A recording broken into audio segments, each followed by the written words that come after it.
দ্বিতীয় টেস্টের দ্বিতীয় দিন যেভাবে কাটালো বাংলাদেশ দল। দর্শক, প্রথম দিনে 220 রান করেছিল 8 উইকেট হারিয়ে টাইগাররা।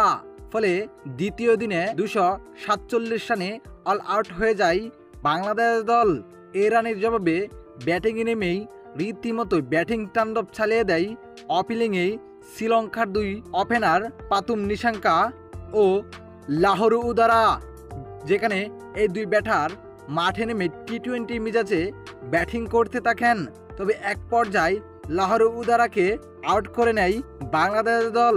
40 রান করে টেবিলে এনে ফিরে যান তিনি। তবে দর্শক, তারপর রীতিমতোই 200-র কাছাকাছি পার্টনারশিপ করে বসেন পাতুম নিশাঙ্কা ও দীনেশ চান্দিমাল।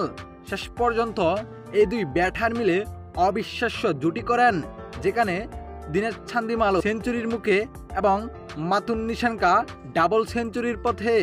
তাই বলাই যেতে পারে এই টেস্টে বাংলাদেশের হার প্রায় 80%। কেননা বাংলাদেশের দেওয়া 247 রান টপকে বিশাল বড় টার্গেট দিতে যাচ্ছে বাংলাদেশ দলকে। তবে দেখার বিষয় শেষ পর্যন্ত বাংলাদেশ কি করতে পারে।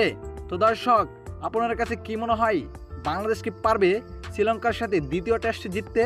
অবশ্যই জানাবেন আপনার মতামত এই ভিডিওর কমেন্ট বক্সে। ধন্যবাদ।